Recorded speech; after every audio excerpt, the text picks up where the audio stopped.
Queridos amigos, estamos viendo en estas dos últimas sesiones o vídeos algo muy importante para nuestra vida, que es captar bien el significado de los términos que utilizamos, el significado en cada momento.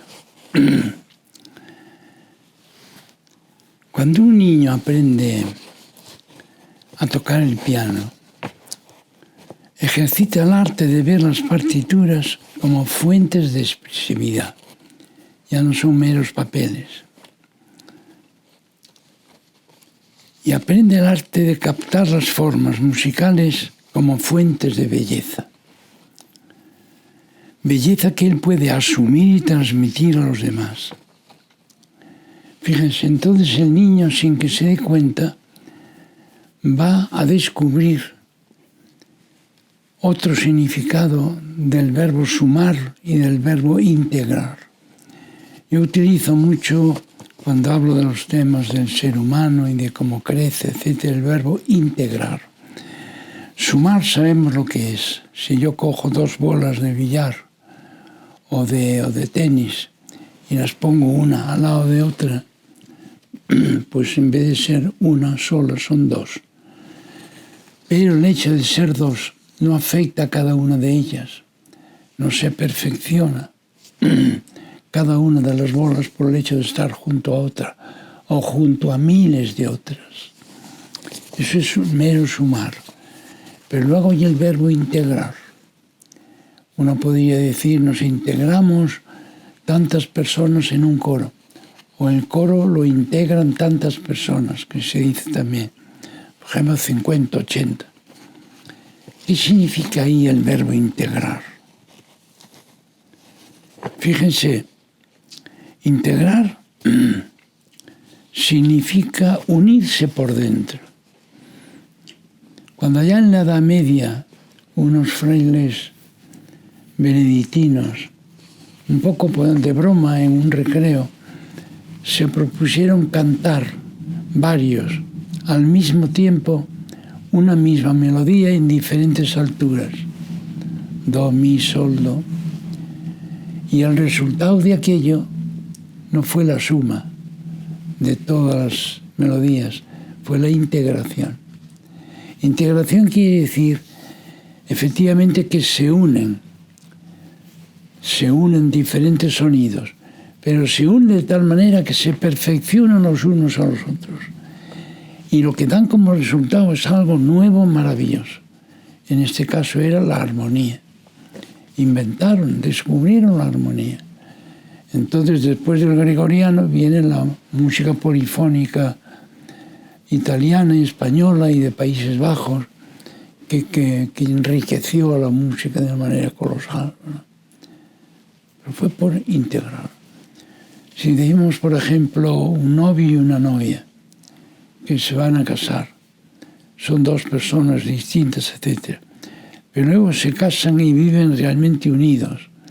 Entonces, el novio se integra con la novia. Quiere decir, el uno da posibilidades al otro, el otro las asume y crea una relación amistosa profunda, y el otro lo mismo. Entonces, cuando se integran es cuando realmente crean un hogar. Eso es pasar de novios a esposos. Hay un término distinto, y es porque es una realidad distinta, gracias al integrar. Integrar es unirse por dentro, por lo tanto. Y esto se da constantemente en el arte y en la cultura en general. Entonces estamos descubriendo ahora que el darse cuenta de todo esto enriquece la vida y eleva la inteligencia, eleva enormemente, porque se dan cuenta, la inteligencia y la que se da cuenta de que estamos ganando una perspectiva distinta, mucho más alta. Recuerdo que una vez, siendo niño, me llevaron al monte de Santa Tecla, en Galicia, cerca ya de la raya con Portugal. Y yo no me cansaba de mirar para todas partes y decir, qué bonito, qué bonito, qué bonito. Bueno, bonito es lo mismo que bello, procede de la belleza, del término belleza. Si a mí me hubieran preguntado entonces qué es la belleza, yo no lo hubiera sabido. Pero fíjese qué curioso es esto. Cómo yo, sin saber definir lo que es la belleza, todavía hoy, después de muchos estudios de estética, me cuesta definir la belleza, porque es muy difícil definir los conceptos básicos del lenguaje. Lo que es la bondad, lo que es la belleza, es muy difícil. Pero en fin, mucho más de pequeño no tenía idea. Yo diría, pero tenía sentido cuando yo miraba así con los ojos grandes y decía, qué bonito el mar, el río. Miraba todo aquello, los pueblecitos allá al fondo. Decía, qué bonito, tiene sentido, pleno sentido tiene. Pero tú no sabías definir la belleza. Dice, pero yo hablaba con el lenguaje español. Podía haber sido el lenguaje alemán, portugués, lo que fuera. Hablaba en un lenguaje evolucionado, que es ya un mundo lleno de sentido. Un niño pequeño, cuando es sumergido dentro de una lengua, no es solo que tenga un instrumento para darse a entender y poder decir, mamá, dame esto, mamá, tal, que es muy importante, claro, es mucho más. Un niño cuando aprende lenguaje se mete dentro de un mundo especial. Por eso cuando uno aprende una lengua distinta, no solo aprende a pedir un café en una cafetería, que también, pero lo que se hace es que entra en un mundo de sentido distinto y puede influir mucho.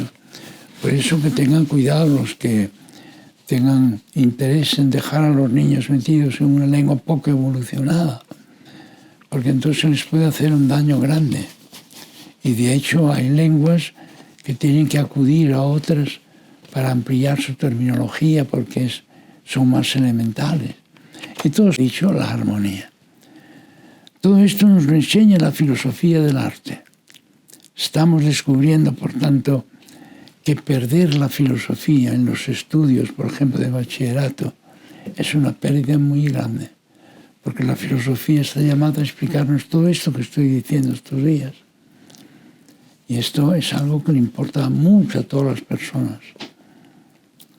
Quedamos muy desguarnecidos en la vida cuando no tenemos unos fundamentos de filosofía. Unos fundamentos de filosofía. Yo recuerdo siempre cuando hablo de esto el caso que yo le llamo el milagro de Anna Sullivan. Ustedes habrán oído seguramente hablar de Helen Keller. Yo cuando era estudiante de la universidad se hizo muy conocido, muy famoso, se comentó mucho. Helen Keller era una niña norteamericana que era sordo, muda, ciega. Ustedes se imaginan, sorda, no podía oír, muda, no podía hablar. Solo tenía un punto de contacto con la realidad, que era el tacto. El tacto. Yo conocí hace años a una persona que era sordo-muda y casi ciega. Y realmente ella me decía, Alfonsiño, no sabes lo que es vivir así. Es una soledad espantosa, me decía. Bien. Y yo entonces le hablé de Helen Keller. Helen Keller era una niña que era inaguantable. Pues se ve que esa inmensa soledad le destrozaba los nervios. Y entonces no había profesora que la aguantara. Y sus familiares no sabían ya qué hacer con él. Hasta que un día hablaron con una profesora joven, se llamaba Anna Sullivan, una norteamericana. Y entonces ella quiso atacar el problema de por dentro. ¿Saben lo que hizo? Elevarla al mundo del lenguaje. El lenguaje es una maravilla. Elevarla al mundo del lenguaje. Entonces le dijo un día a la niña, le dijo, vamos, con las manos, le fue poniendo una mano así, la palma hacia arriba. Y le dijo, y le hacía para que la tuviera quieta. Y entonces mandó que alguien le echara un chorrito de agua despacito por las manos. Un chorrito de agua, despacito. Y al mismo tiempo ella con el dedo índice de la mano derecha iba marcando sobre la palma de la mano que estaba recibiendo ese frescor del agua, le iba marcando las letras water, W-A-T-E-R, que como saben en inglés significa agua, ¿no? W-A-T-E-R. Entonces esto bastó para que la niña, que se ve que era inteligente en el fondo, pero que era un animalito, porque ella estaba sola y actuaba como un animalito acorralado. Y entonces la niña se dio cuenta que lo que le estaban marcando sobre eso, que era un signo de una realidad, un signo de algo que existe, y que en el mundo de los que oyen y ven y tal, pues que es una realidad que existe ahí, etcétera, que se desliza, etcétera. Entonces, a través de ese único sentido que tenía del tacto, ella con esta genialidad de su profesora se elevó al mundo del lenguaje y por tanto al mundo del sentido. Y esta niña, al cabo de relativamente poco tiempo, llegó a escribir libros, a dar conferencias, se recorrió todo Estados Unidos dando conferencias. Y yo por eso hablo siempre del milagro de Anna Sullivan. Realmente esta fue genial, esta profesora, porque se dio cuenta que el único camino para salvar a esta niña, que estaba reducida, convertida en un pequeño animalito, que no hacía más que gritar y pegarse golpes con todo lo que encontraba, pues lo convirtió en una persona. Además, una persona evolucionada, que llegó, y como le digo, a dar conferencias y tal, a cultivar la mente, a cultivar el espíritu. Esto parece un milagro, pero es que yo digo siempre que el lenguaje, si lo consideramos bien, es un milagro. No hay nadie en el universo, miren que el universo es fabuloso, pero no hay nadie que hable. Yo tuve una vez con cierta relación con unos gatitos de Angora, que realmente es que te lo decían todo con la cara, una cara expresiva, pero no hablaban. El hablar es una línea que divide. Bueno, pues el lenguaje, cuanto más lo estudiemos, más cultivaremos la inteligencia. Por eso el lenguaje cambia mucho, según vamos cambiando nosotros de abajo arriba, subiendo de nivel. Es muy distinto. Bien, entonces, les pongo un ejemplo, el cómo no tener cuenta de esas cosas puede llevar a errores graves. Una vez un famoso escritor, muy conocido en España, dijo en la televisión: yo he tenido 2 hijas y siempre fui enormemente tolerante con ellas. Les dejaba hacer lo que les daba la gana desde que nacieron. Nunca les di una orientación, nunca les dije nada. Fui muy tolerante con ellas. Yo me preguntaría, ¿de verdad fuiste tolerante o fuiste indiferente? Y es distinto. Es distinto ser indiferente a la suerte que corrieran en adelante sus hijas.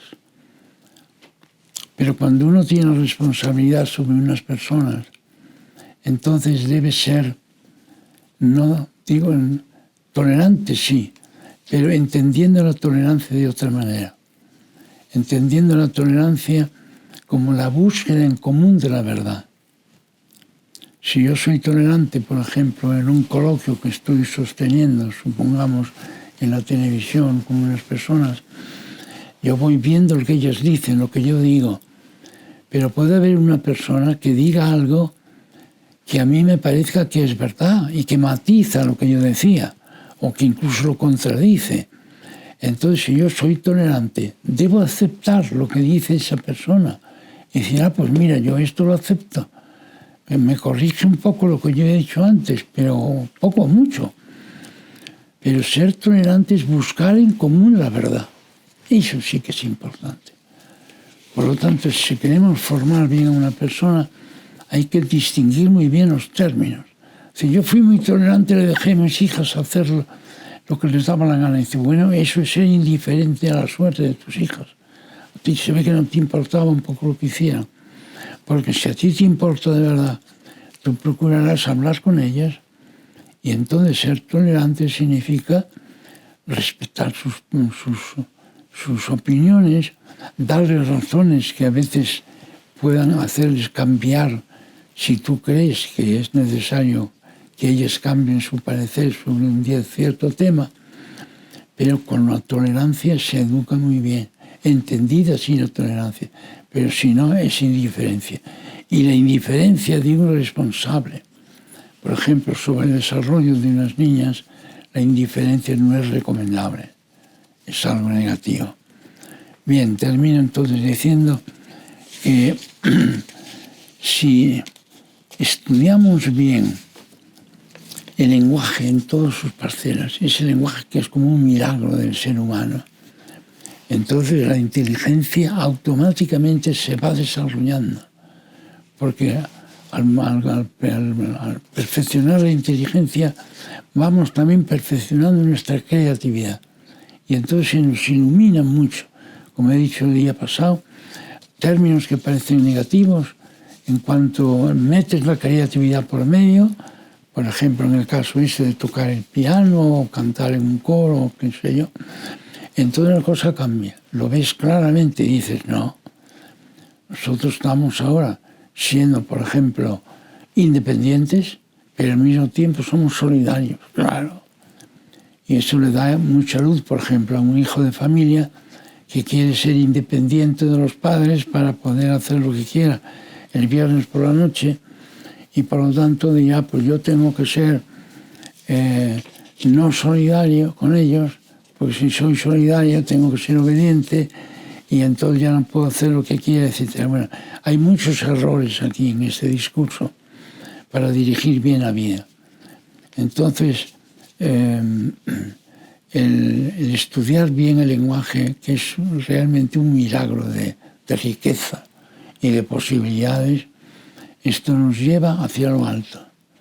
Y entonces perfeccionamos la inteligencia, la potenciamos. Y potenciamos nuestras posibilidades creativas al mismo tiempo. Y entonces llegamos a ser unas personas auténticas.